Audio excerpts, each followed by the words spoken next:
বিরতির পর স্বাগত। পানীয় জলের সংকটে এখনো গিরিবাসী থেকে শুরু করে রাজ্যের প্রত্যন্ত এলাকায় দীর্ঘ সমস্যার সম্মুখীন এলাকাবাসীরা।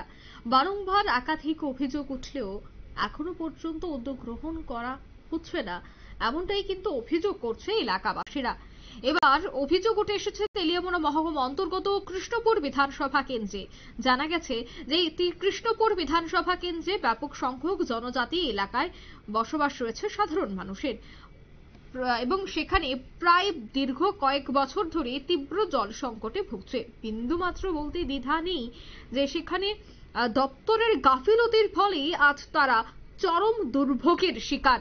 পানীয় জল থেকে রীতিমতো বহুদিন যাবৎ তারা বঞ্চিত রয়েছে। এলাকাবাসীর অভিযোগ করছে যে ঘটা করে হর ঘর জল, হর ঘর নল এই সমস্ত কর্মসূচির মাধ্যমে পানীয় জল সরবরাহ উদ্যোগ গ্রহণ করার পরেও দপ্তরের আধিকারিকদের গাফিলতির ফলে বেশ কয়েকদিন যাবৎ এলাকায় পানীয় জলের উৎসটি সম্পূর্ণ মুখ থুবড়ে পড়েছে। কি কারণ রয়েছে সে বিষয়ে বিস্তারিত জানাবে এলাকাবাসীরা, কি বলছেন তারা শোনাচ্ছি। কোন জায়গা এটা? এই জায়গার নাম কি? জায়গার নাম তো প্রজবাদুর বাড়ির মলসম পাড়া। মলসম পাড়া। আপনার নাম? গয়াদুন্নি মলসম। এখানে কত ফ্যামিলি আছে, পরিবার আছে? 50। আচ্ছা, আপনারা জল কোন থেকে খান? এখানে খায় নুনা সরাত হয়ে কিনার। সাপ্লাই নাই? নাই, সাপ্লাই আছে দিনে পাই, রীতিমতো পায় না। 3 দিন মাত্র পায়, অতদিন সাপ্লাই উদ্বোধন হওয়ার পর কি 3 দিনই পাইছেন? এরপর আর পাইছেন? আর পাইতো না।